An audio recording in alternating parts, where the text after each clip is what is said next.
Así pues, empezaremos señalando que respecto a lo que se denomina estatus jurídico, la organización política primera de una colectividad, de Navarra se dice, incluso hoy en día reino, se le llama reino,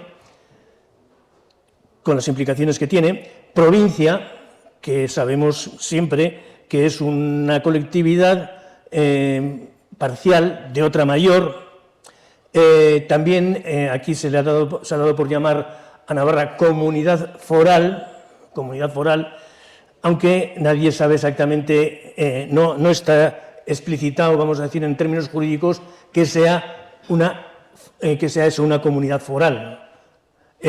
Sí que está más explicitado y claro lo que sea una comunidad autónoma, de lo que el Estado español en estos momentos es un modelo. Pero también hay otros planteamientos que afirman que Navarra es una nación y que tiene la capacidad de ser un Estado, que lo ha sido y que su verdadera entidad se encuentra precisamente en este hecho concreto de ser un Estado. Lo cierto es que en nuestra colectividad, creo que, hablo de lo que se llama hoy la Comunidad Navarra, creo que podemos estar todos de acuerdo, en algunos hechos concretos, como son, la bandera y el himno de las Cortes. Pero más allá de esto, francamente, el contenido que le damos a estos símbolos da lugar a una profunda discrepancia. Una discrepancia que sigue estando vigente en nuestra sociedad porque, como todos somos conscientes, están las dos opciones fundamentales. La de que Navarra, por mucho que se diga que es una comunidad per se y demás, no deja de formar parte de otra colectividad mayor como es España. Mientras que hay otra opción que afirma que Navarra, por la forma en que surgió y como es su historia, es una nación en estos momentos subordinada y ha sido un Estado y tiene derecho a serlo. Ya digo que esto no es una cuestión solventada. Y en estos momentos en que se vuelve a hablar de la reforma del mejoramiento, no podemos hurtar, ya digo, la situación en que nos encontramos, al margen de la solución que por el momento se pueda dar a la cuestión. De hecho, ya cuando surgió este estatus jurídico presente, el amejoramiento, que en realidad no es más que un nombre copiado a la historia para expresar la particularidad de que es una comunidad autónoma, pero que tiene, en fin, en alguna medida tiene raíces más lejanas. Cuando se produjo el mejoramiento en los años 80, el resultado que hubo fue el fraccionamiento de nuestra sociedad entre los que reclamaban que se constituyese una Navarra basada en lo que históricamente ha sido, y los que sostenían que en cualquier caso Navarra podía tener su identidad, pero conformando parte de España. Así pues, no olvidemos que, en cualquier caso, esta discrepancia sigue estando vigente, aunque en estos momentos no se manifieste con la virulencia que en tiempos anteriores. La cuestión es saber cuál es la identidad de Navarra. Desde mi punto de vista, yo considero, y somos muchos los que pensamos, que Navarra, en definitiva, es una construcción hecha por los propios navarros, sin intervención de exteriores, y que sus raíces son los vascones. Si vemos una relación de mapas desde históricos de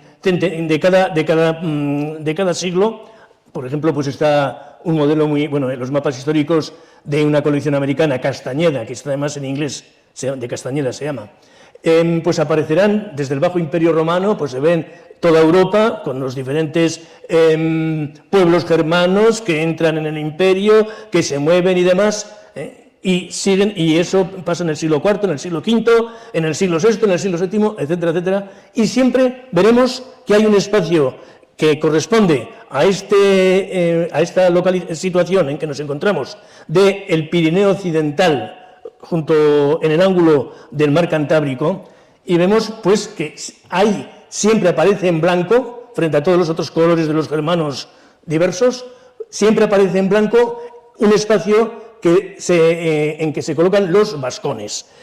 Y avanzando los siglos, ya en el siglo VIII y IX, ya estos vascones no es que desaparezcan, sino que aparece la denominación de Reino de Pamplona, ya como un estado reconocido entre los iguales existentes en ese momento. Aquí están los francos, abajo están los musulmanes, están los asturianos, etcétera, etcétera, etcétera.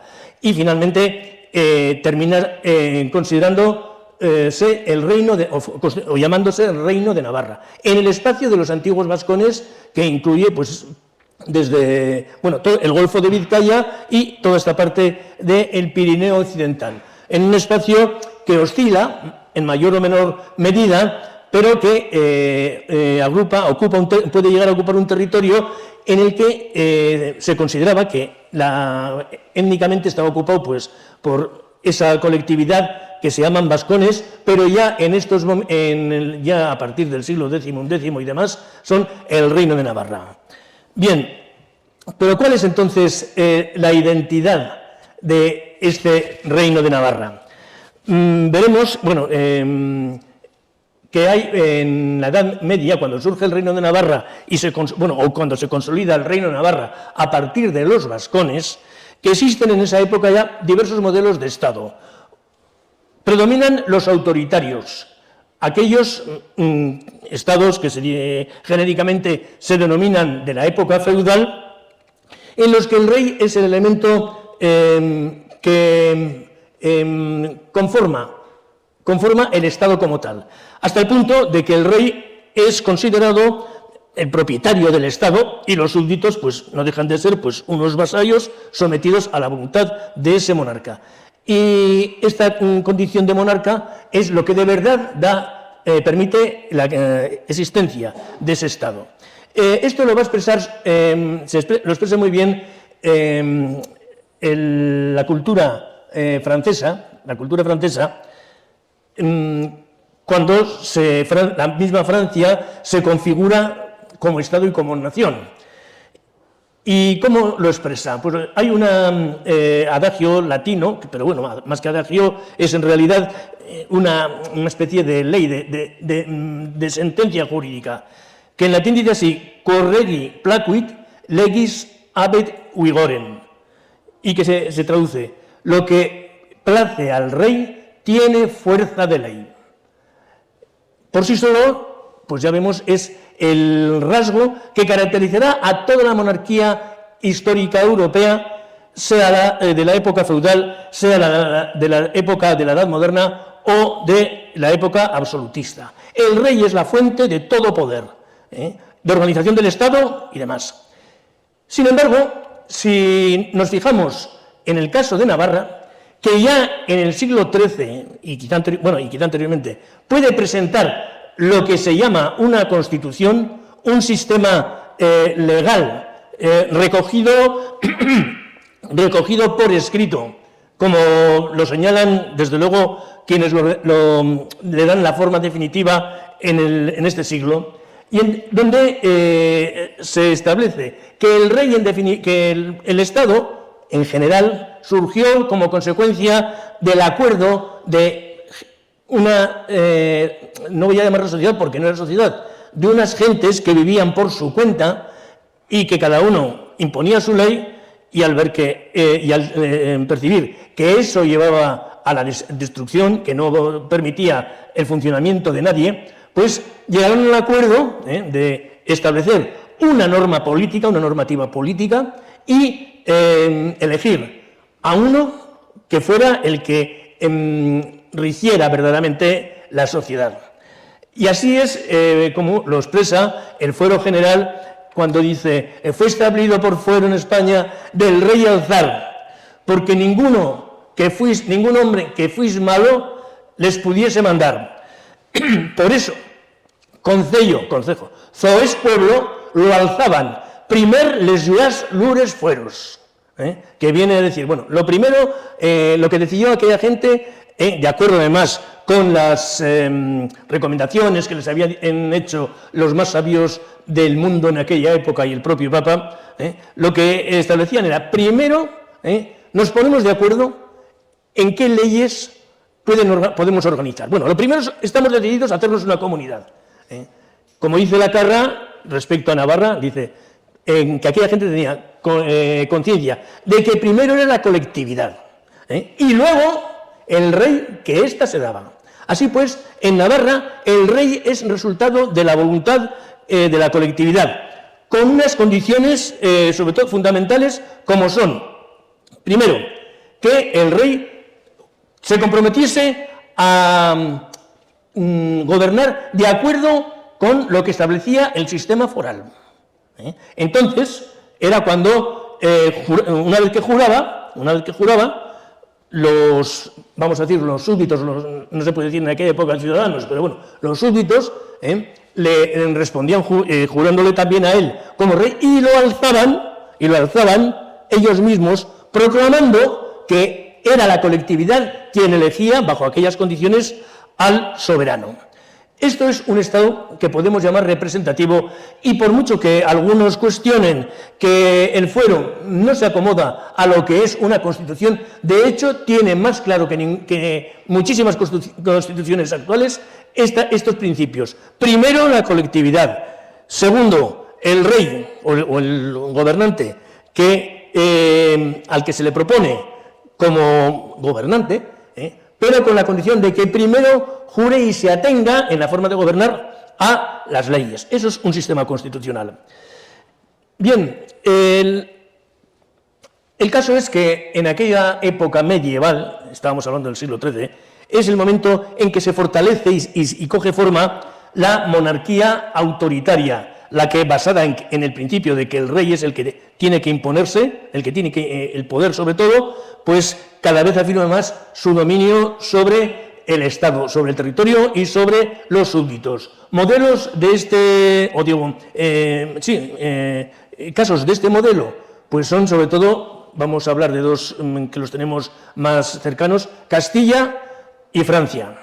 Bien, mientras el Estado feudal, vamos a decir, termina convirtiéndose en lo que se va a llamar luego monarquía autoritaria, en la que el rey domina incuestionablemente allá hasta donde llega, eso es cierto, pues aparece Navarra, aunque no sea un caso único, pero sí muy relevante, aparece Navarra en la que el Estado, el rey, está sometido a la organización del Estado. Pero esta situación no va a perdurar, porque de sobra conocemos, y en estos últimos años, en estos últimos tiempos, la investigación que han hecho historiadores jóvenes han puesto de relieve muy claramente, Navarra va a quedar sojuzgada, va a ser conquistada por las dos potencias, las dos monarquías más importantes de su entorno, Francia, que se quedará con el norte, mientras que los territorios del sur, desde Vizcaya hasta Roncal y hasta Tudela, pues todo eso va a quedar bajo el poder de la monarquía española. Sobre el papel, el estatus jurídico de Navarra no se modificaba, aunque conocemos la confusión que existe en esta materia, porque la razón última de la sumisión de Navarra a Castilla y a España, pues es la conquista. Conquista que no deja de ser un hecho fuera del derecho internacional, que fue un problema que tuvo España para justificar durante bastante tiempo a las potencias europeas pues su conquista, su dominio. Y por eso luego la historiografía pues ha utilizado expresiones como anexión, unión. Lo de la anexión y lo de la unión es también un hecho confuso, porque la historiografía también española insiste en que la unión se hace en las Cortes de Burgos en 1515, bueno, en las Cortes de Burgos, porque cuando Fernando V presenta un documento en que dice que Castilla y que Navarra formará parte del patrimonio de Castilla. Pero este es un hecho que verdaderamente no encaja en lo que es el derecho navarro. No hubo presencia de navarros en aquella circunstancia, las Cortes eran Castilla, ni anteriormente había habido una decisión de una representación navarra, en las Cortes, que hubiera aceptado aquello. Aquello no fue más que una decisión que tomó por sí mismo Fernando el Católico, como pudo haber tomado cualquier otra. Por eso los navarros no utilizarán nunca anexión, el concepto de anexión. Sí hablarán en ocasiones de unión, que en definitiva pues es algo parecido, pero no la interpretarán, como pretenden los historiadores españoles, como una unión consustancial con la antigua Castilla. Los navarros, siempre que hablen de unión, y hablarán en los conflictos que tengan lugar entre las instituciones navarras y las españolas y la monarquía española, se referirán a la unión y dirán aeque alque principaliter, sin tener para nada en cuenta lo que pasó en Burgos ni lo que hubieran hecho los reyes españoles. Decían, y terminará así la historia del fuero, con Sagasta y Lurdo diciendo que en realidad eran, sí, dos Estados Unidos en la cabeza del príncipe.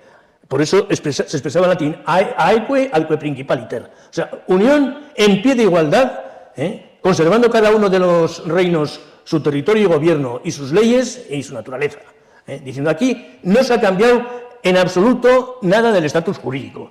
Y de hecho, a la hora de que los navarros exijan al rey, cuando haya conflictos con la monarquía, le reclamarán al rey que tiene que someterse a los fueros, porque el principio, la base jurídica que le permite a él ser rey, al rey de Castilla ser rey de Navarra, es el juramento hecho previamente antes de ser reconocido como tal por la sociedad navarra.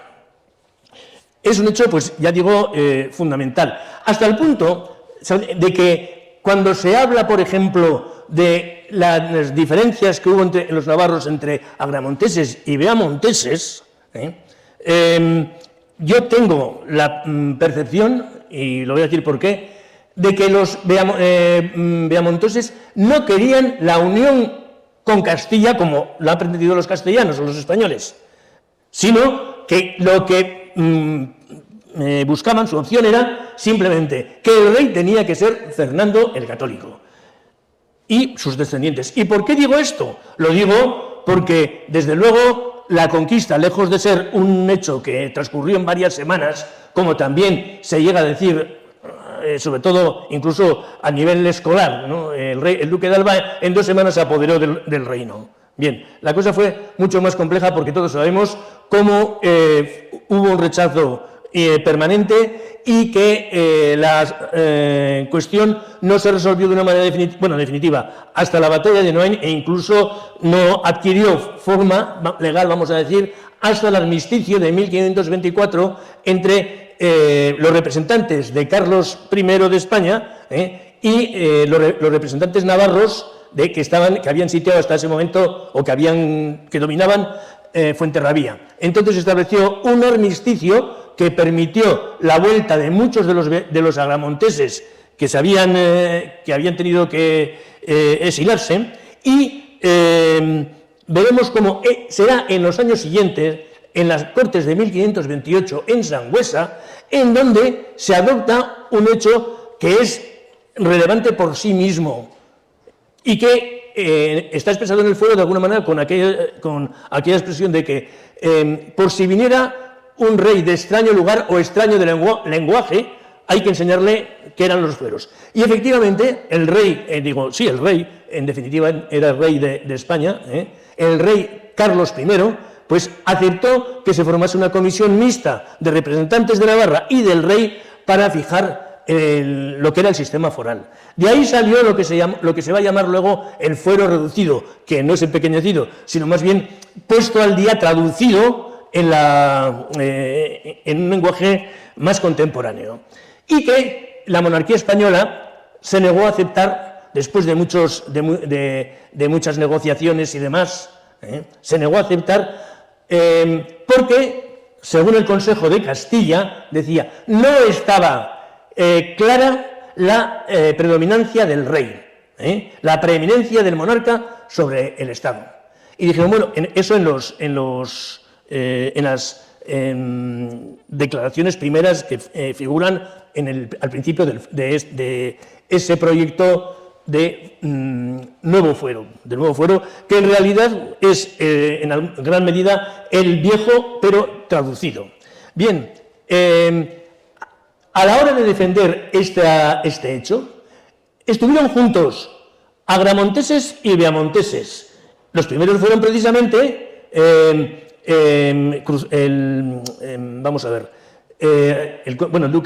señor de Allanz, los que luego serán los Gendulain y demás, y otros Beaumont, que eran parientes del conde de Lerín, porque solamente era el único que sí estaba por la unión con España. De hecho, ya vemos luego su trayectoria y su fusión con la Casa de Alba. Y esto por parte de los beamonteses, pero también en otro momento va a estar defendiendo ante la monarquía española durante casi un siglo, van a estar reclamando las Cortes de Navarra que el rey acepte de una manera clara esa versión del fuero. No se conseguirá nunca, y ya posteriormente, pues, lo que decidieron los navarros es decir, bueno, por lo menos que se nos deje publicar el fuero antiguo en su forma original. Y bueno, tardó todavía casi otro siglo, que ya fue en tiempos de Carlos II, cuando se impuso esta cuestión. Bien, así pues, el estatus jurídico de los territorios navarros quedó inmodificado. A pesar de que el rey reconocía la peculiaridad de Navarra y su sujeción a la ley, a la Constitución que representaban los fueros, sin embargo de esto, la realidad va a ser muy diferente. Y el rey, por muchas razones, contravendrá continuamente estos planteamientos con la protesta de la representación nacional permanentemente. Y, ya digo, tenemos las leyes de Cortes, en las que las Cortes hacen o presentan contrafueros. Pues los contrafueros que denuncian la acción inadecuada, antilegal del rey, los contrafueros pueden llegar en algunas ocasiones a la mitad o al tercio de las leyes que hacen las Cortes. Y luego tendremos la Diputación, que tiene el poder de las Cortes, los poderes para ejercer las funciones de las Cortes ante la monarquía, cuando las Cortes no están reunidas, pues actúa de la misma forma. Dicen, porque, en definitiva, sí, ante las pretensiones de los escritores, de los juristas y del propio monarca, que reclaman que el rey tiene el poder por sí mismo, o por Dios, o por la cuestión que sea, pero tiene preeminencia sobre los súbditos, eso no lo cuestionan, los navarros no responden, no, el rey, el poder viene del pueblo. No, dicen, sí, pero en Navarra para ser rey hay que jurar previamente que se va a someter el rey al fuero, a la Constitución. Y la Constitución pues determina pues todas estas exigencias que hacen que no sea efectivo ese principio de que el rey está por encima de la sociedad. Sucederá, todo esto sucede durante el siglo XVI y XVII, en la época que se llama de la monarquía autoritaria, porque ya en el siglo XVIII, como todos conocemos, se impondrá la dinastía borbónica, que es partidaria de un control más estricto, creando un aparato de Estado que domine verdaderamente los territorios y los súbditos. El momento clave de la monarquía borbónica es el reinado del rey Carlos III de España. Carlos III de España, que se encuentra con el gran imperio y demás, se va a dar cuenta pronto de que el imperio es muy frágil, porque ya en aquella época, y ya estamos a mediados del siglo XVIII, Inglaterra se ha fortalecido ya como la principal potencia económica y también se está configurando como la principal potencia militar, sobre todo en el terreno marino. Y su objetivo fundamental es desplazar a España de su imperio americano. De hecho, la reacción de las reformas más fuertes de Carlos III tiene lugar después de lo que se llama la Guerra de los 7 Años, una guerra europea, o sea, que diríamos en esta época mundial, en que bueno, están comprometidos desde Rusia pues hasta Inglaterra, o sea, hasta Estados Unidos y demás. En esa guerra en la que España interviene únicamente al final, en el último de los 7 años, pues experimenta la fuerza inglesa, que es capaz de conquistar pues La Habana, y con ello pues ya casi Cuba, y Manila y las Filipinas, que serán recuperadas luego en negociaciones y demás. Ante esta situación, pues el rey Carlos III quiere reforzar al Estado. Su base fundamental es constituir una unidad de mercado con todo el imperio para reservarlo exclusivamente a los comerciantes españoles. No los americanos, solo los españoles. Eso sí, en España, quitando el monopolio a Cádiz y instaurándolo en todo lo que es España, menos en los territorios navarros, las provincias vascongadas y Navarra, y el Reino de Navarra, que era así como se llamaban, que tienen un sistema foral. Aunque Carlos III les ofrece la posibilidad de comerciar con América, a cambio de que acepten la unión aduanera y, bueno, en definitiva, la unión económica y social con España. Pero el territorio analiza lo que suponían las posibilidades de ese comercio con América y la pérdida la renuncia al propio sistema jurídico, y concluyeron que no valía la pena, que lo que pudiese producir América directamente en los territorios del país. La otra medida o el otro medio que va a utilizar Carlos III para hacer fuerte el Estado va a ser la implantación de las quintas, la implantación del servicio militar, que naturalmente en el país es una pretensión que experimenta un rechazo contundente. Este momento, estamos sobre 1770, este momento es el punto en el que va a tener lugar un debate entre la ideología castellana y la ideología navarra sobre el poder real, que generará varios estudios o trabajos que resultan muy importantes. El líder, vamos a decir, el planteamiento castellano-español es el famoso Campomanes, que era fiscal del Consejo de Castilla, a quien ante las reclamaciones permanentes de Navarra de que el rey no podía imponer aquí el sistema militar, porque los navarros no tenían otra obligación que la defensa del reino de Navarra, cuando fuera atacado.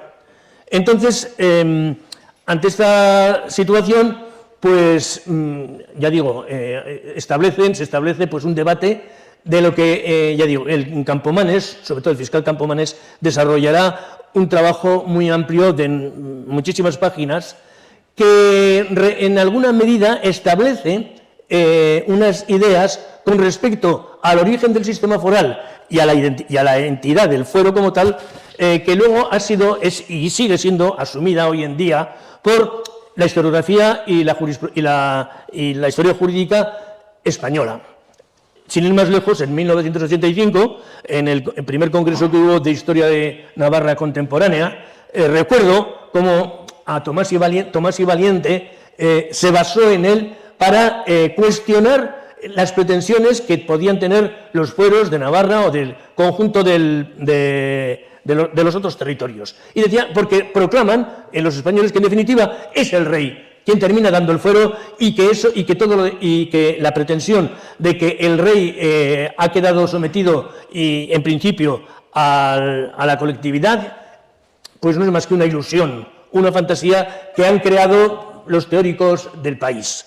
Bien, frente a estos, lo cierto es que existe una escuela jurídica navarra que tiene las cosas muy claras y que en estos momentos da lugar a replicar contundentemente a Campomanes. Estos juristas navarros, con unas teorías jurídicas que verdaderamente merecen ser publicadas como muestra de la defensa de la superioridad de la representación nacional sobre el rey, pues estos navarros, bueno, casi no los conocemos, bueno, casi nadie, porque nos hemos topado con estos escritos, manuscritos, que están en el Archivo General de Navarra. Y destaca entre todos ellos, pues, un tal San Martín Navaz, que primero critica un documento que han elaborado los asesores de Diputación, en los que sí afirman el sometimiento del fuero al rey, del rey al fuero. Pero llega una ocasión a decir un señor que el rey es el principio del todo poder legislativo, judicial, ejecutivo, etcétera, etcétera. Y Navaz le dice, no digáis eso, porque si decís esto, le ponéis ya a Campomanes, le ponéis con el elemento que os va a destruir totalmente. Y lo que afirman, y por el contrario, pues San Martín Navaz dirá con toda claridad, el rey no es el origen del poder, ni en lo legislativo, ni en lo judicial, ni en lo ejecutivo, ni en ninguno de los aspectos del poder, salvo con la colaboración y con el acuerdo de la representación nacional. Bueno, no dice así la representación nacional, dice de las Cortes, que era la representación nacional. Navaz San Martín, además, descubre algo que todos intuíamos. Les digo, tampoco vamos a decir, no podemos decir, no es porque no creyeran que sea cierto, que el poder viene del pueblo. Fijaros que esto es en el año 1778, 10 o 11 años antes de la Revolución Francesa. En ese momento es cuando la ideología absolutista es la única que se acepta en toda Europa. Y dice, no digamos eso porque entonces ya nos consideran heterodoxos y acaban con nosotros. Bien, pero es interesante, pero no deja de tener su importancia todo este debate que merece, ya digo, un estudio mucho más profundo de lo que se ha hecho hasta ahora con él. A partir de este momento, pues Carlos III y sus sucesores practicaron una política de ahogo y estrechamiento del sistema foral, negociando en sus negociaciones, tratando de imponer sus criterios por encima de los del reino, exigiendo mayor contribución fiscal, exigiendo también que se ponga las aduanas que dicen que están en el Ebro, las aduanas en el Ebro, a ponerlas en los Pirineos y en el mar. Dicen algunos, ¿no veis? Navarra tenía aduanas. No, esas eran aduanas castellanas, pero era la forma con la que se pretendía realizar la unidad de mercado, que luego la asumirán los liberales en el siglo XIX, la burguesía liberal, y se impondrá con el desmantelamiento del sistema foral.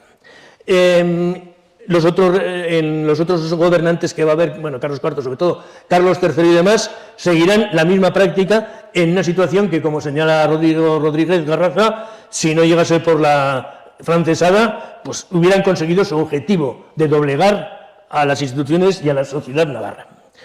Bien, en este punto van a tener lugar un acontecimiento que contribuirá fundamentalmente a la destrucción, al proceso de desmantelamiento foral. Nos encontramos ya en el siglo XIX, que para el imaginario español empieza con la Francesada, en 1808, con la intervención de Napoleón, y da lugar, pues ya todos sabemos qué es lo que sucedió, pues a una convulsión en el Estado que lo deja en situación verdaderamente crítica. Cuando los franceses o Napoleón intenta conquistar España, naturalmente entra por esta zona de Navarra, que va desde Roncesvalles, lo que se llaman los más bajos Pirineos, desde Roncesvalles pues, hasta Irún, y de ahí pues, en dos líneas, una que va por Guipúzcoa y pasa a Vitoria, a la llanada, por la zona de Arlabán, y de ahí a Burgos y a Madrid, y la otra, la que viene, puede venir o de Roncesvalles o de cualquier otro lado más al oeste, viene hacia Pamplona, porque Pamplona y el conjunto de Pamplona tiene unas fortificaciones que van a hacer la función de base avanzada, vamos a decirlo así, de la retaguardia francesa. Sobre Pamplona se volcarán lo que se llamó la Gran Armée, por aquí pasó toda la Gran Armée. La ciudadela era la base inconquistable para las posibilidades que tenía entonces España, y era la zona también de retirada, una zona en definitiva de retaguardia, en principio tranquila, pero que estaba avanzada, estaba metida en el territorio peninsular. Bien, por eso, en un primer momento, en Navarra no hay una rebelión clara frente a los franceses. Hay un temor impresionante. Pero la estrategia francesa se basaba naturalmente en la explotación del territorio para mantener la ocupación. Y pues así vamos a ver, en principio, todo tipo de acciones que van a recaer sobre la población navarra. Primero, porque van a quitar a los campesinos, y a la sociedad, le van a quitar pues casi todos los recursos alimenticios. Todos tienen que servir para alimentar al ejército francés y dejan en una situación muy precaria a esta sociedad. Luego están los trabajos forzosos, el acarreo con bagajes de caballerías que obliga a todos los navarros que tienen pues alguna caballería. Y además obligan a la gente, le obligan a dejar sus ocupaciones y que trabajen haciendo fortificaciones, caminos y demás. La situación, ya digo, es de un desastre impresionante. Y esto es lo que da lugar a la sublevación de Navarra, que se concretará en las actuaciones de los Mina, que son verdaderamente las únicas unidades militares, vamos a decir, españolas, que fueron capaces de hacer frente y derrotar a los franceses por sí solas. Pero, naturalmente, esta sublevación ¿a qué da lugar? Pues a una represión tremenda, porque Napoleón sigue considerando ese territorio imprescindible para mantenerse en España. Bueno, el resultado va a ser de desastre, lo es en toda España, pero aquí mucho más. Y así, al final de la Francesada, pues nos vamos a encontrar, seguimos con un periodo que es el reinado de Fernando VII, que tiene, como conocéis, tres periodos: el sexenio absolutista, el trienio constitucional y la década ominosa. Fernando VII es un rey clarísimamente absolutista y veremos que va a tratar con mucha contundencia cualquier desaire o simplemente respuesta que se le haga. Bien, el problema para Fernando VII es que el Imperio Español ya no existe, porque de hecho está ya casi independizado. Y todos los recursos obtenidos de él fallan. Ahora que el Estado los necesita para la reconstrucción de las destrucciones hechas por la guerra. Y lo cierto es que España no se va a restaurar, no ya en 5 o 10 años como pasó con otros estados, sino que hasta casi el final del reinado de Isabel II, hasta mediados del siglo XIX, no conseguirá superar esta situación de depresión que tiene.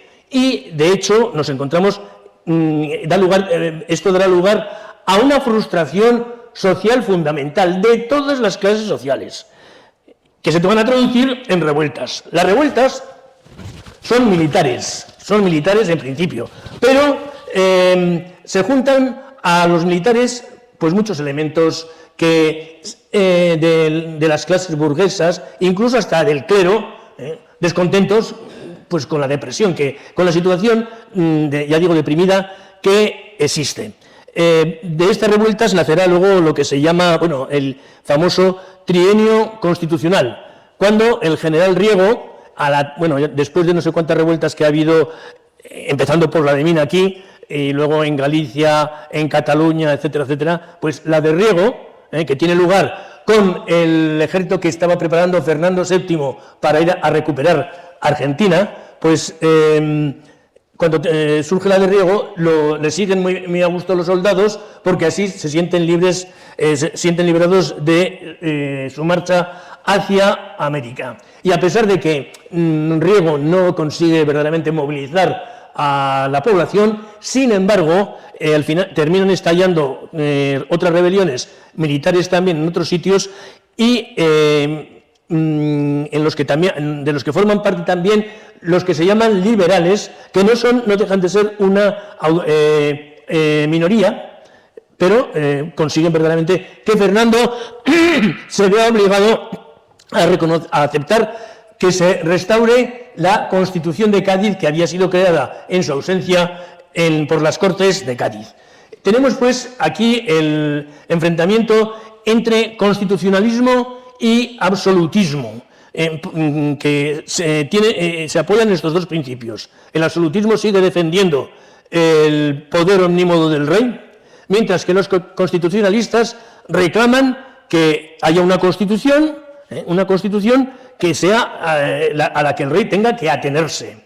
De hecho, el constitucionalismo después es apoyado por lo que se llaman las clases burguesas, lo que se va a denominar también liberalismo en general, aunque en principio es muy difícil reconocer en mucha gente de ellas a liberales. El caso es que el constitucionalismo asume también todos los planteamientos de la vieja Ilustración que reclaman pues, el centralismo del Estado, la unidad económica del Estado, etcétera, etcétera, en la línea de lo que venía defendiendo el absolutismo. Quiero decir con esto que ambas tendencias, constitucionalismo y absolutismo, se basan en el antiforalismo. Va a suceder que en algún momento en los medios absolutistas hay más condescendencia con el sistema foral y eso dará lugar a que en algún momento pues, el foralismo, sobre todo de base popular, se una o apoye al absolutismo, pero como un hecho muy localizado de los territorios navarros.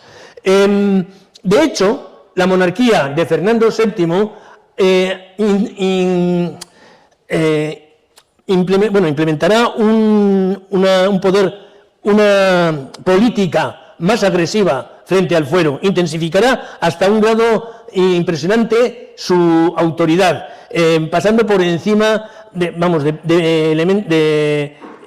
aspectos, pero de los más elementales, ¿no? Como imponer pues, a Navarra que, a pesar de haber pagado al Estado, cuando era constitucional, los impuestos que le obligaban desde una situación no foralista, luego le obliga pues, a pagar todo, a pagar como si no hubiera pasado nada. También en esto los constitucionalistas hicieron lo mismo, quisieron ignorar todos los pagos que Navarra había hecho al rey para que asumiesen desde el principio el sistema de nuevos impuestos españoles que se iban a imponer. Por eso esa idea que a veces, que se dice con demasiada frecuencia, de que el absolutismo es foralista, es falso, es totalmente falso.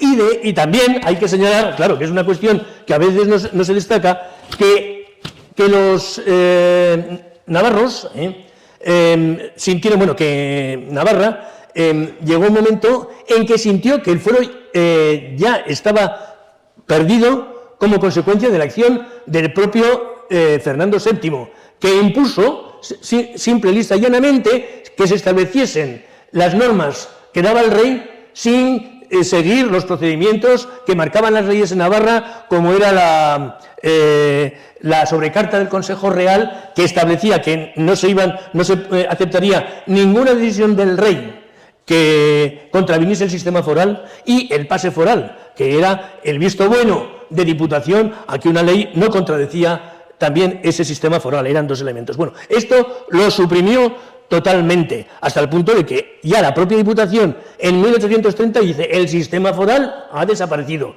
a pesar de que se sigue afirmando que efectivamente continuaba, y de hecho va a continuar pues hasta el establecimiento de el establecimiento de la monarquía de Isabel II, y de hecho al final de Vergara. Bien, en este periodo, y a raíz del trienio constitucional, en el que los liberales, los constitucionalistas, imponen la Constitución de Cádiz, que desde luego por sí sola ya destruye el sistema foral, no lo tiene en cuenta, pues vamos a asistir naturalmente a una efervescencia, a una radicalización de la sociedad navarra frente al planteamiento de destrucción foral que aparece en todos los dirigentes españoles.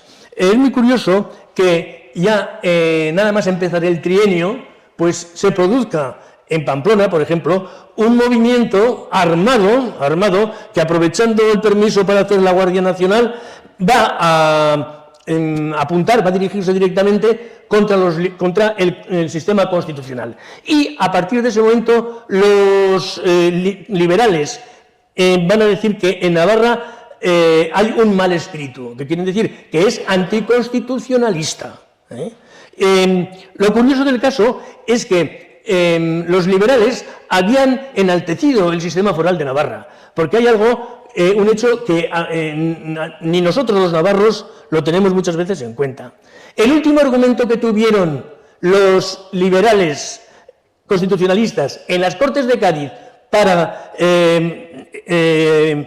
reclamar que en España se podía poner un sistema constitucional, dicen, es que existe hoy en día en Navarra, una de las más felices provincias de la monarquía. Y entonces hace un panegírico de hoja y media, está en el discurso de presentación, vamos a decir, de la Constitución a las Cortes, y hace un desarrollo de lo que es la legalidad navarra, que yo creo como no se ha hecho nunca.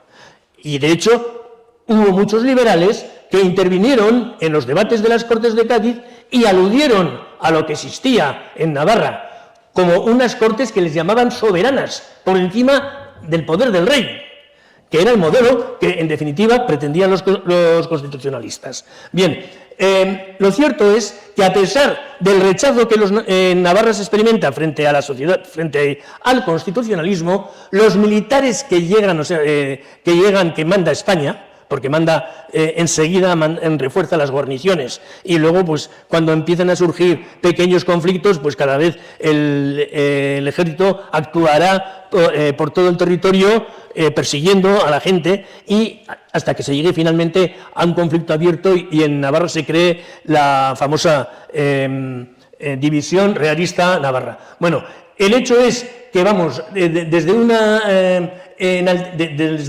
enaltecimiento del fuero a el enfrentamiento directo con los foralistas. Y hay que señalar que el principio fundamental de la defensa del fuero tiene lugar ya en este periodo de 1820, 21, 22 y 23. Aunque finalmente quienes van a sacar el partido del levantamiento navarro va a ser el absolutismo, los absolutistas, que conseguirán, que apoyarán sí a los rebeldes navarros, pero tratarán de identificar los planteamientos, los principios de la sociedad con los lemas de los absolutistas, que se basaban en lo que decía el lema, el altar y el trono, la defensa de la religión y la defensa del poder del rey. También luego, por supuesto, hablaban mucho de patriotismo. Los liberales respondían que en cuestión religiosa nada, porque ellos eran tan católicos como los demás, y señalaban que la Constitución de Cádiz no acepta más que la religión católica y prohíbe cualquier otra en ese terreno. Y lo cierto es que eran además católicos, y muy católicos, como lo decían los dirigentes, bueno, la masa general. Bien, en cuanto al rey, bueno, pues cada uno tenía su manera de ver el rey, ¿no? Los absolutistas decían el rey absoluto, pero los liberales hablaban del rey constitucional, y de la patria, pues también cada uno tenía su punto de vista. Bien, pues esta situación, este planteamiento, pues va a tener su punto más álgido en el decenio de 1833, a raíz de la muerte de Fernando VII, que da lugar a una crisis dinástica, en realidad promovida, sobre todo en gran parte, promovida e iniciada por los partidarios de un modelo absolutista que representaba quien sería luego Carlos V de los carlistas, y frente pues al planteamiento de Isabel II, que abría el camino a un sistema constitucional en algún momento. Hay que señalar pues que hay que incidir en que el factor foral fue definitivo, y esto estoy en condiciones ahora de decirlo, bueno, lo he dicho muchas veces, lo que verdaderamente no me explico cómo puede haber quien se resista a ello, porque la documentación es abrumadora. El foralismo aparece en el carlismo desde el primer momento, y de hecho a Zumalacárregui lo nombran los carlistas, la primera junta carlista que se forma en Navarra, lo nombran capitán general, sí, el comandante general de los carlistas, por su capacidad militar en primer lugar y por su acendrado foralismo. Y el hecho foral irá apareciendo, y la preocupación foral será constante a todo lo largo de la guerra, mientras que en la parte, vamos a decir, absolutista, pues la cosa no está tan clara. De hecho, hay un momento, en casi nada más producirse la rebelión allá en marzo y abril de 1834, en que se habla de que hay una proclamación, una declaración de Zumalacárregui junto con la Junta Gubernativa de Navarra, de los carlistas, en que destaca que ante la falta de interés que ha mostrado el infante Carlos María Isidoro de los Dolores, o sea, lo que llamaban rey Carlos V, sobre los problemas, bueno, sobre la cuestión foral y demás, que se declaraban pues una república con Navarra y las provincias vascongadas. Bueno, insisto, sobre esto no me voy a detener porque desde luego por sí solo da lugar para varias conferencias. El hecho es que finalmente la guerra carlista, los carlistas se verán obligados a llegar a un acuerdo, porque el país, el territorio de las 4 provincias está exhausto hasta unos extremos que es increíble. Bueno, esto también merece, ya digo, por sí solo una o dos tesis históricas, que a ver quién las hace. Bien, el caso es que al final empieza a aparecer la alternativa de que se puede llegar a un acuerdo que se base en el mantenimiento de los fueros, con la condición de que se vaya el pretendiente Carlos V se vaya del país. Y bueno, hay muchas intrigas y avances, retrocesos, etcétera, etcétera, mucha polémica interna y disensiones en los dirigentes carlistas. Y al final, pues el final será, vamos a decir, el abandono de la lucha, que se va a concretar en Vergara, en 31 de agosto de 1839. El mismo hecho del Acuerdo de Vergara refleja verdaderamente que el problema fundamental que existía en el territorio eran los fueros. Y, de hecho, incluso los batallones guipuzcoanos y vizcaínos que asistieron a Vergara, el día anterior se habían negado a ir a firmar, a la firma del convenio, porque se había fijado la firma para el día 30, y era un acuerdo que se había adoptado entre los militares carlistas más altos y Espartero y demás. Al final, pues, se hace una declaración vaga en la que se dice que Espartero recomendará al gobierno que presente un plan de mantenimiento o reforma de los fueros. Entonces la gente, cuando oye ya mantenimiento y demás, reforma, y dice, no sé qué podrán cambiar. Bueno, pues acepta esta solución.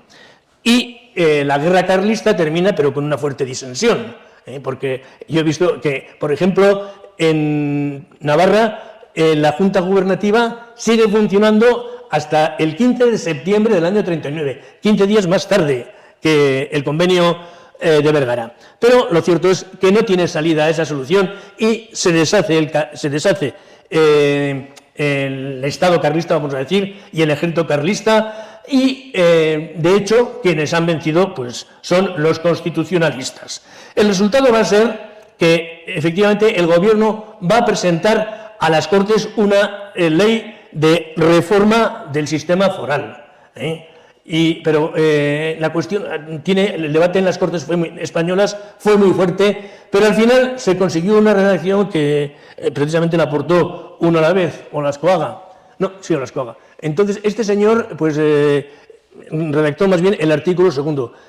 Se confirman los fueros de Navarra y provincias vascongadas, pero añade una coletilla, dentro de la unidad constitucional de la monarquía. Que para muchos, sobre todo españoles, no significaría un cambio fundamental, porque dice que se conservan los fueros, en definitiva.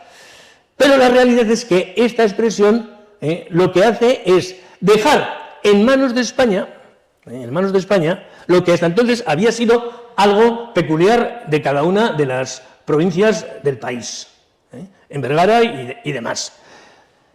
Y luego, ¿cuál era el artículo segundo? El gobierno, tras oír a las diputaciones de las respectivas provincias, presentará a las Cortes un acuerdo de reforma. Entonces, efectivamente, todo esto, ¿qué va a pasar? Pues que van las representaciones de las 4 provincias, pero como en Navarra no se reconocía ya ni a las Cortes propias ni a la Diputación del Reino, que había sido suprimida, se hace una diputación de gentes que son liberales, y estos sí que acuerdan, son capaces de negociar con el gobierno español, y de aquí, mientras que las 3 provincias vascongadas, que dicen que la Diputación no tiene capacidad para tomar decisiones en el terreno, terminan por no negociar y marcharse. Y por lo que respecta a Navarra, pues al final saldrá lo que se llama la Ley de 16 de agosto de 1840, lo que es la Ley de 16 de agosto de 1841, que es conocida por paccionada. ¿Cuál es la entidad de esta ley? Simplemente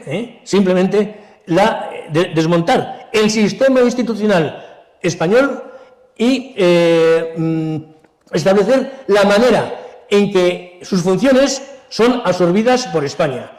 De ahí que la coletilla más importante que hay en la mayor parte de los artículos de la ley paccionada es como en el resto de España, Se constituirá una diputación como en el resto de España, se implantará como en el resto de España.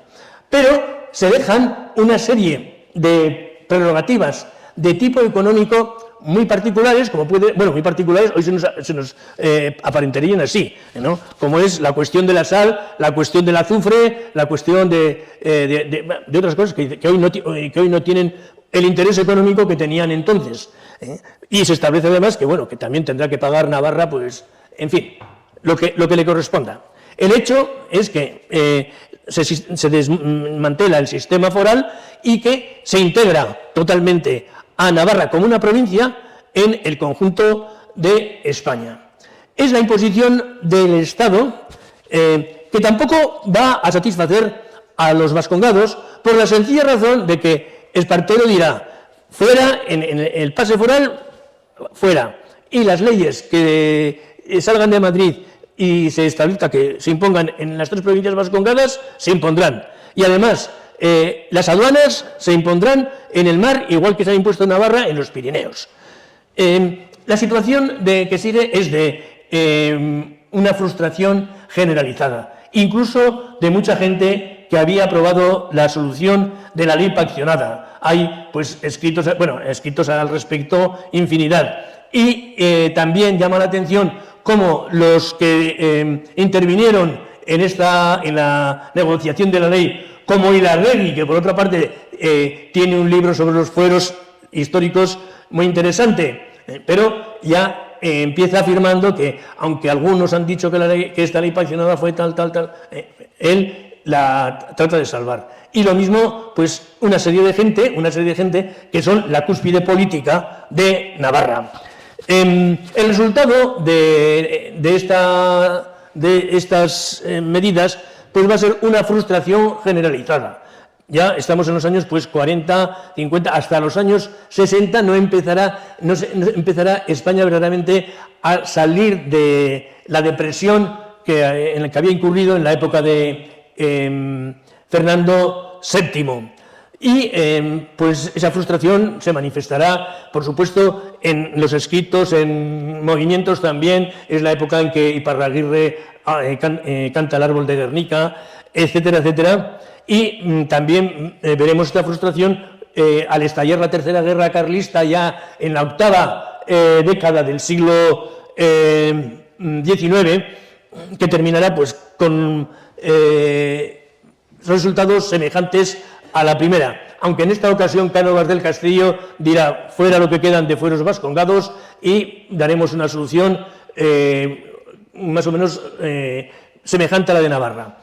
Es la época en que se reclama desde todos los rincones del país, incluso de los elementos que se han llamado liberales, la reintegración foral, que es la recuperación del estatus anterior a Vergara. Pero la realidad que se impone es la de acuerdos de administración que se llaman económicos, como van a ser el concierto económico en las vascongadas y lo que aquí se va a llamar el convenio económico, que son, ya sabemos lo que son en los que se basa el estatus jurídico actual de los fueros, lo que se llaman fueros, de una manera inadecuada.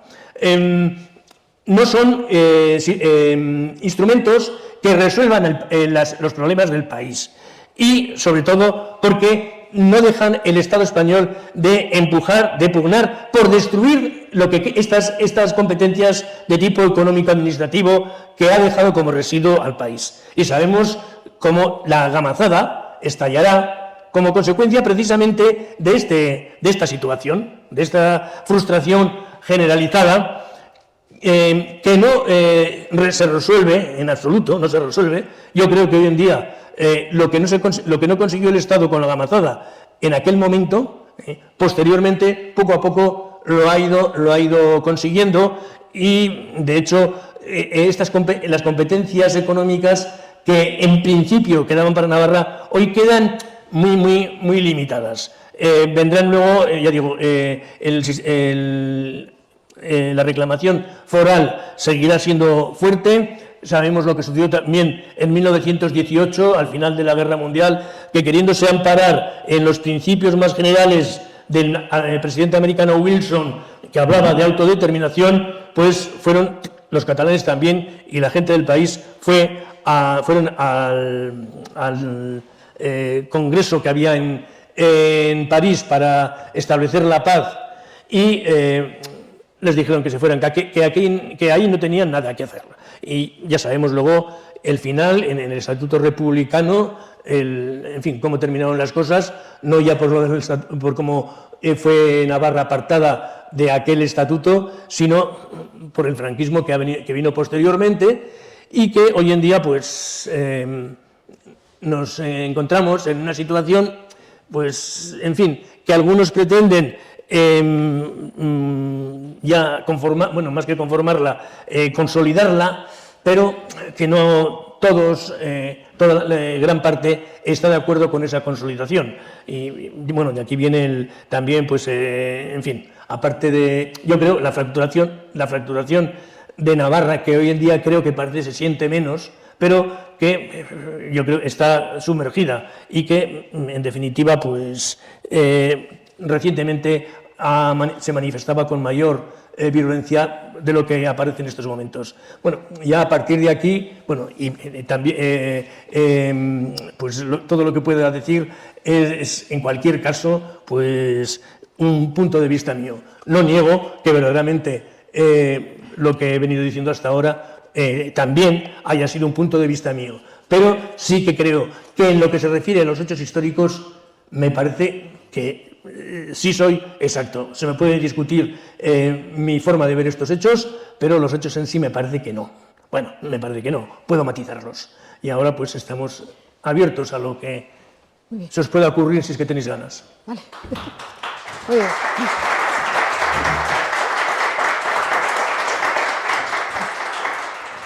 ¿Preguntas, cuestiones, puntos de vista? ¿Alguien que quiera intervenir? Yo sí que de entrada te preguntaría.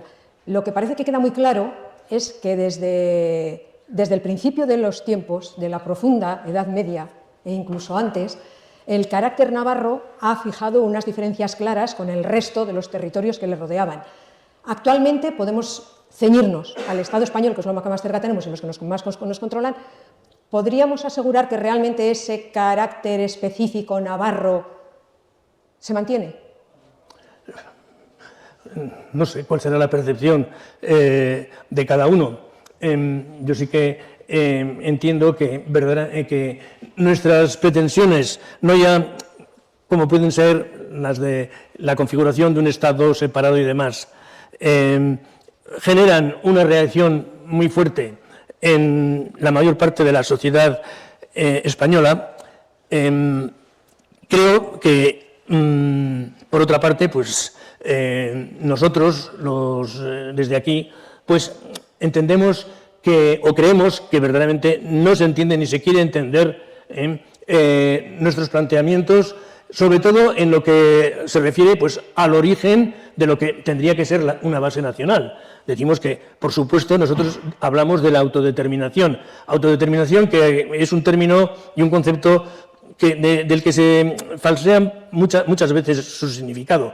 De hecho, está en los juristas franceses tradicionales y llaman autodeterminación al hecho de, a lo que se puede decir soberanía, al ser capaces de gobernarse por sí solos sin interferencias. Eso es verdaderamente la autodeterminación. Y nosotros pues la basamos en la voluntad de la gente y demás, cosa que en la sociedad española está muy lejos de hacerlo. También es cierto que en muchas partes de Europa y del mundo, pues toda situación de dominio y subordinación de unas naciones sobre otras da lugar a una situación similar. Yo no sé, creo que es esta la única forma que se puede responder a esa pregunta. ¿Alguna pregunta más?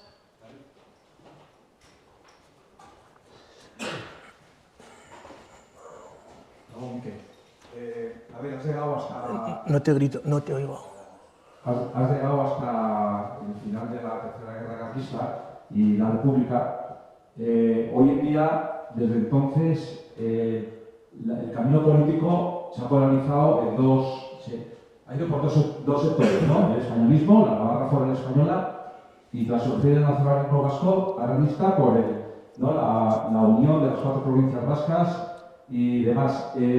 Desde que se acaba la guerra carlista, no ha habido ningún movimiento político navarro de Navarra que haya reclamado la recuperación de ese Estado como propio y como base de lo que era el territorio navarro y antiguo territorio de los vascones. No echas en falta una alternativa política, porque... Una alternativa política. El unionismo españolista se retroalimenta hoy en día, ¿no?, del nacionalismo vasco aranista, pues como que quiere hacer desaparecer Navarra, ellos se hacen los defensores de la Navarra auténtica y demás. Entonces, no sé si hace falta que haya habido un movimiento político que canalizara esa recuperación de Estado, por ejemplo, como Napartarrak de Stornés en su día, que no llegó a nada. Bueno, lo primero creo que se debe matizar algo que has dicho, como cuando te has referido a que tras la guerra carlista no hubo nunca un planteamiento de la Constitución o de la recuperación del Estado, un Estado que luego lo planteará a su manera pues Sabino Arana, y que en definitiva puede tener su apoyo para explicarlo, puede tener su explicación en la realidad histórica que va desde los vascones, pues, y luego toda la trayectoria del Estado en sus enfrentamientos con España y con Francia, hasta su desaparición, no ya solo como Estado, sino también pues, como colectividad en alguna manera. Pero hay que tener en cuenta que, naturalmente, pues, esto es resultado de esa situación de sumisión, porque hay muchos aspectos infinidad de aspectos que los examinas y ves que son resultado, a veces yo creo que de una confusión mental bastante seria, porque decir Navarra sola, me parece muy bien, si dices, claro, Navarra sola, pero si dices provincia española o comunidad autónoma española, eso no es sola, eso no es Navarra sola. Navarra sola sería de tener un estatus de Estado reconocido como tal, que en alguna medida lo guardó hasta Vergara, hasta la ley paccionada, porque en aquella época, todos los juristas navarros, en aquel momento pues le tocó ser la punta de lanza a Sagaseta y Lurdoz, reclamaban, decían, señores míos, tenemos el mismo rey físico y diferente rey legal, y este señor, Sagaseta y Lurdoz, establecía además, sí, estamos unidos, pero en la cabeza del rey, cada uno con su estatus. Ni Navarra tiene la capacidad, la potestad para introducirse en las instituciones castellanas, ni Castilla lo tiene de iure sobre la de Navarra.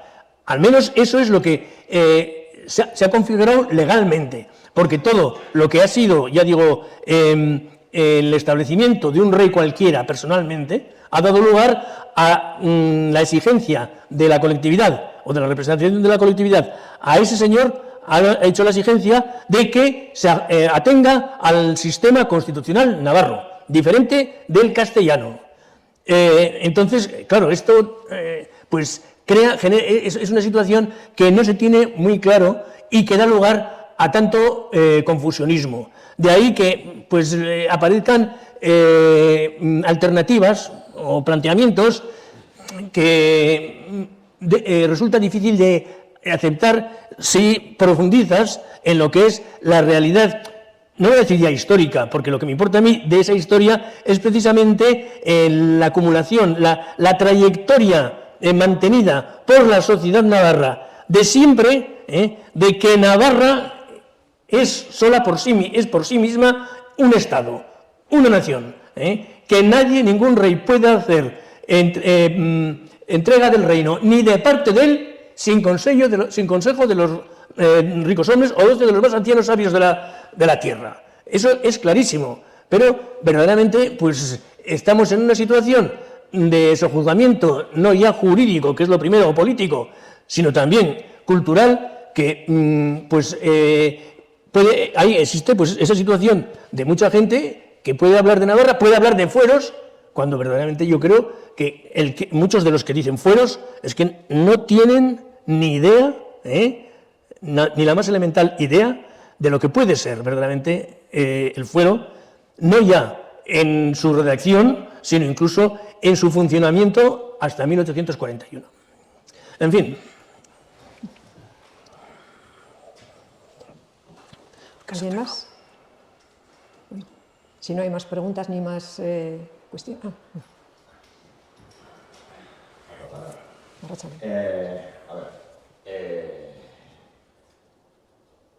A mí me parece que una de las cosas que nos marca la sociedad navarra al nacer es esa tradición y esa historia de lucha de querer guardar nuestros fueros y tal, pero unos fueros, como dices, que son los que da el pueblo a su manera de organizarse, que está por encima del rey, del que va a organizar, ¿no?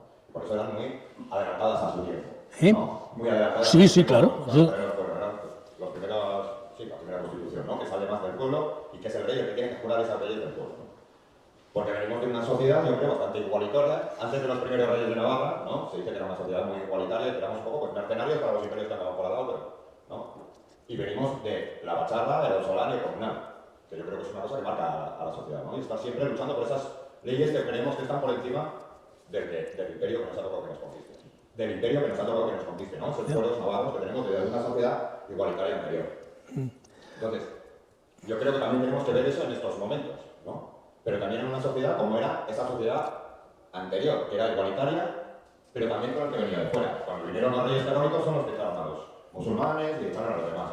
Cuando salían las excavaciones aquí, por ejemplo la de la Plaza del Castillo, como salen musulmanes y cristianos conviviendo en aquella. Bueno, eso fue... En un mismo tiempo, enterrados unos al lado de otros, ¿no? Y que la nobleza navarra tenía anillos musulmanes, por ejemplo, ¿no? Entonces, convivíamos con gente de fuera, ¿no? Y porque éramos más adelantados, más igualitarios, igual era porque estábamos en una esquinica que tampoco a los imperios no les interesábamos demasiado y acababan todos los herejes por aquí y con ideas más adelantadas de lo de su tiempo, ¿no? Entonces yo creo que tenemos que aprovechar eso y desde un revisionismo histórico, porque la historia siempre se aprende, pero tampoco, como tenemos derecho legal histórico a hacerlo, las instituciones nos van a dar ese derecho. No, ya vemos que las instituciones mundiales, el derecho de las estrategias sobre el pueblo. Pero eso es un poco el sentimiento de la hora de bacharra, ausolán comunal, los fueros que están por encima del gobernante, pero salen desde el pueblo y eso es lo que nos da un poco la impronta a la Farroa, o a mí Euskal Herria también se puede llamar, para mí es lo mismo, pero con distinto nombre. Bueno, primero, una aclaración. Yo considero la historia no un mensaje o un modelo a copiar en ningún momento. Para mí no es más que una explicación que me ayuda a comprender pues, la realidad presente, ver la razón de los conflictos que se encuentran en ella y, desde luego, pues también, en alguna medida, no digo aprender al estilo como cuando decía Cicerón y demás, la historia es maestra de la vida. Bueno, es un elemento que te permite entender, siempre que naturalmente pongas de tu parte pues, la elasticidad suficiente para valorar de manera más adecuada la objetividad, si la verdad o no, o menos, la mayor o menor verdad, la mayor o menor objetividad que puedan tener los hechos que consideras. Eso es lo primero. Bueno, y luego lo otro es que, como me has hecho tantas preguntas, a ver qué era. Bueno, luego, con respecto a la organización política o administrativa en base al poder que tenían la comunidad. Sí, vamos a, entonces, la otra cuestión. ¿Hemos sido una sociedad más igualitaria? Vamos a ver, los visitantes del país, como Humboldt y otros, o que conocían por oídas o lo que sea, que el territorio y que no dejaban de expresar su admiración. El propio Rousseau, pues enalteciendo pues, el árbol, los viejos que estaban bajo el árbol de Guernica, o Humboldt, pues también señalando pues, sociedad igualitaria. Pero, claro, ¿en qué sentido era igualitario?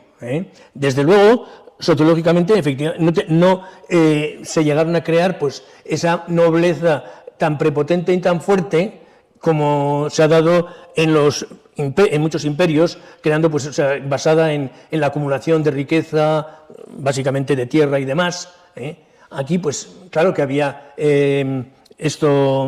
varones y demás, pero en principio tenían muchas limitaciones. De hecho, no dejaron, hasta el siglo XIV, hasta los Hebrés, hasta Carlos, creo que fue Carlos II, el que inició la creación de lo que luego va a ser una nobleza que aspira a tener el modelo feudal que predomina en muchos sitios de Europa y que es la que va precisamente a convulsionar la política de Navarra durante todo el siglo XV y principios del XVI, facilitando pues lo que vino posteriormente. O sea, igualdad, pues hay muchísima, más que probablemente que la mayor parte de los sitios de Europa, porque tampoco creo que sea un caso excepcional el nuestro, ni en Europa ni en el mundo, menos en el mundo.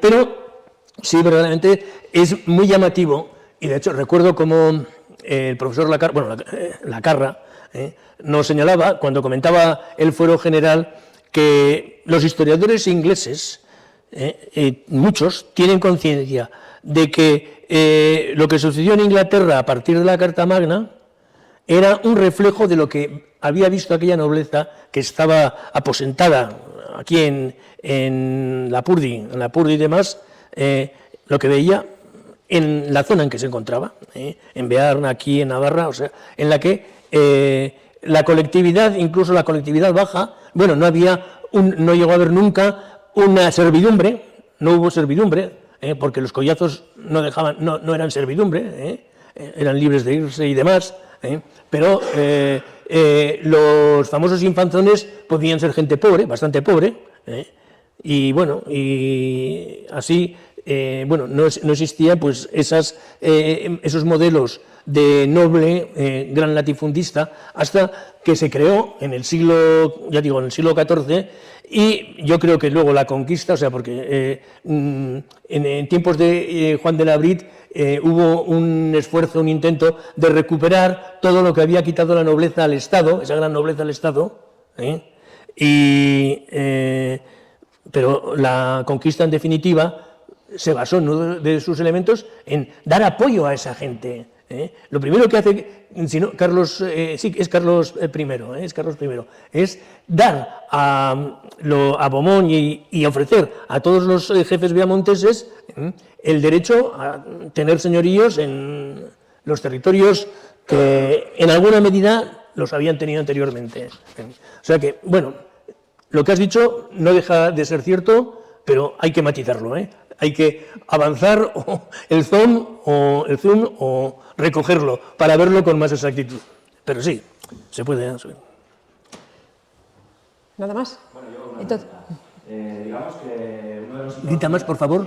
Que uno de los hitos fundacionales de la nación política española puede ser la Constitución de Cádiz de 1812, ¿no? Entonces, en aquel momento se pensaba que suponía un avance social, ¿no? Frente a través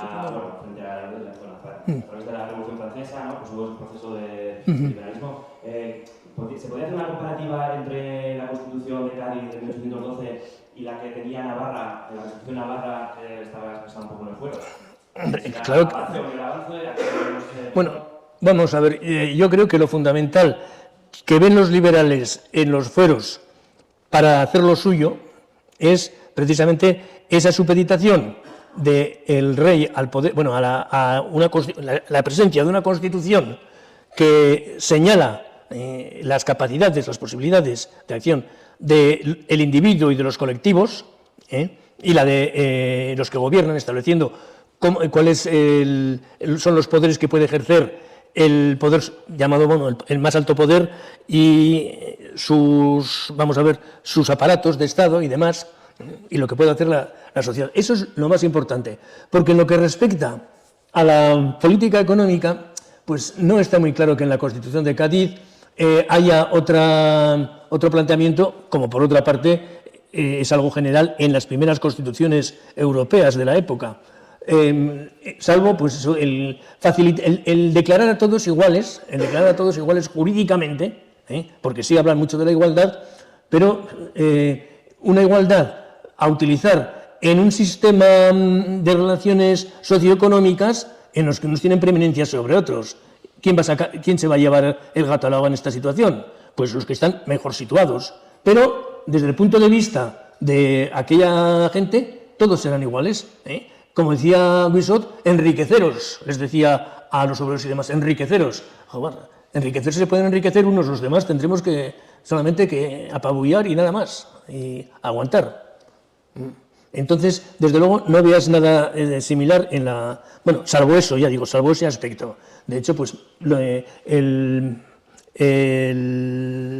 descripción que hace Skanderweyer, sí, en el discurso que presenta de presentación de la Constitución, pues al que dedica 3 páginas, hace una descripción bastante completa, sintética, no voy a decir minuciosa, pero sí sintética, en la que dice primero cómo tiene que nombrarse el rey, cuáles son las competencias de cada institución, del rey, de las Cortes, de la Diputación, el sistema judicial, todo lo describe todo. Y en ese terreno, pues sí, puede ser modelo, puede ser un modelo. Luego vendrá el debate que luego tendremos en Navarra y demás, cuando se opongan los foralistas a los constitucionalistas, precisamente se centrará en esa cuestión, que los liberales, los que dicen liberales, dicen, hombre, pero es que el sistema foral tiene estos inconvenientes, este otro, mientras que la Constitución de Cádiz o la del 38, pues está libre de tal.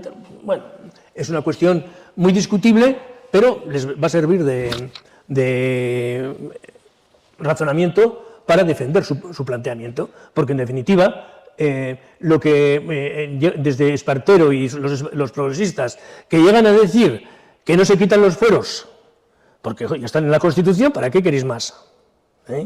Hasta otros que ya son más partidarios de tener algo más concreto, pues hay una gama de planteamientos pues muy matizada. De todas formas, si entras en detalles, no tienen parangón.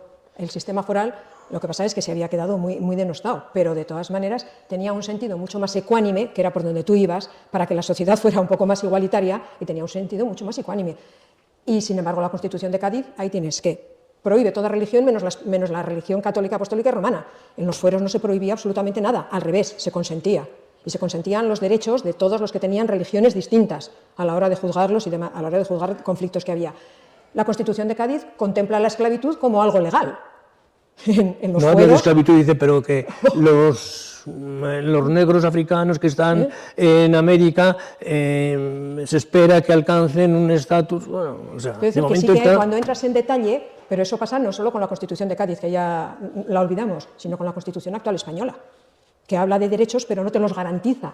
Sin embargo, el fuero, que ya el fuero es derecho, el fuero sí que te garantiza el derecho a tener vivienda digna, y te detalla qué tipo de piedra de las canteras puedes coger, qué cantidades, qué tipo de madera, qué cantidades, y te va detallando. O sea, tiene un sentido en general, el fuero general, habría que modificarlo total y absolutamente, pero de todas maneras no tiene nada que ver, por ejemplo, con la LORAFNA actual.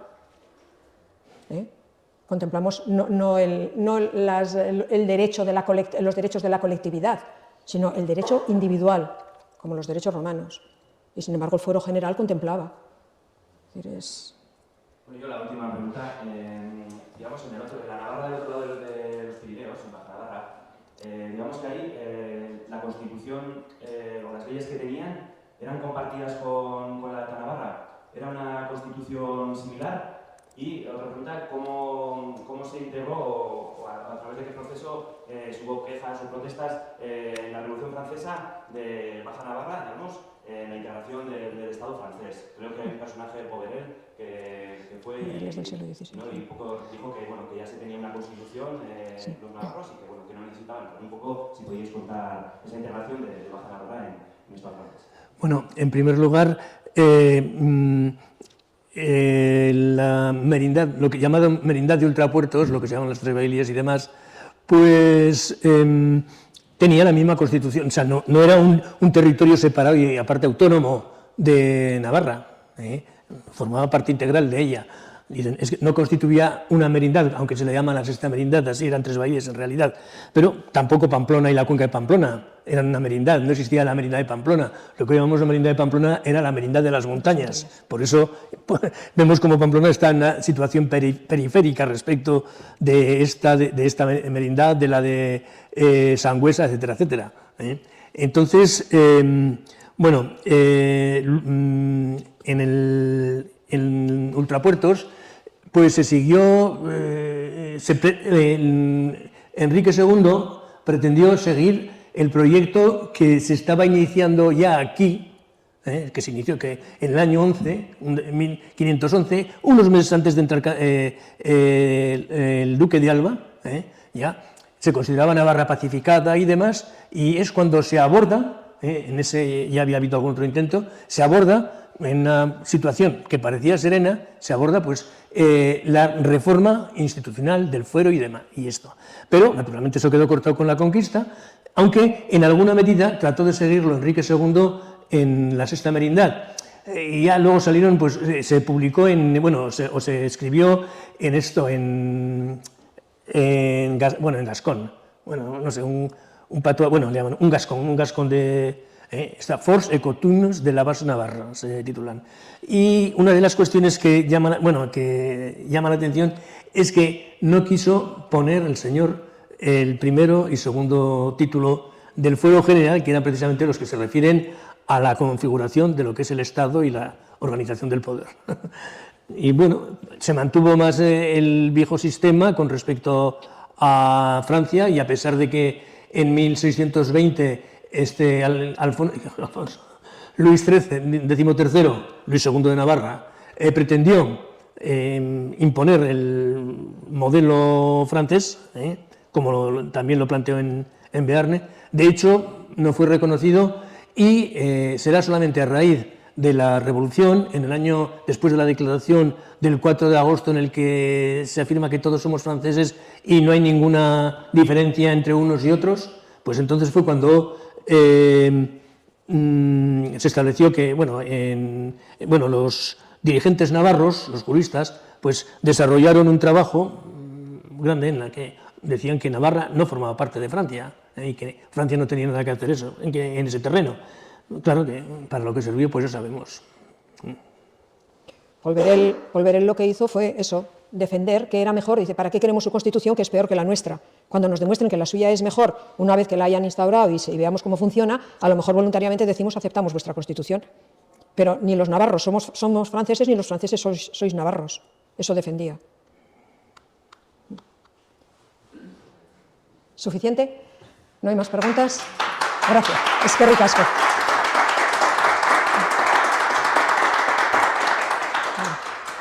Bueno.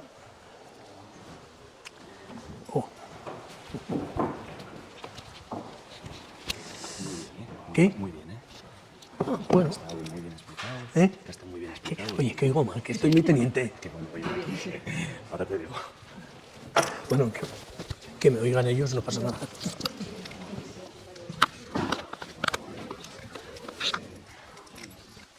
Esto es cacharricoso, ¿eh? Bueno, esto sí, para trabajar, ¿eh? Bueno, bien, ¿no? Esto es para inalámbricos. Con estos son los que grabamos también por la calle y así. Y ahora vamos a empezar a grabar entrevistas. Que tenemos un local. Están de puta madre, ¿sabes? Lo de la Julia, sí. Sí, pero al final te das cuenta, ¿no? De que no tienen ni puta idea nadie de nada. O sea, claro, pero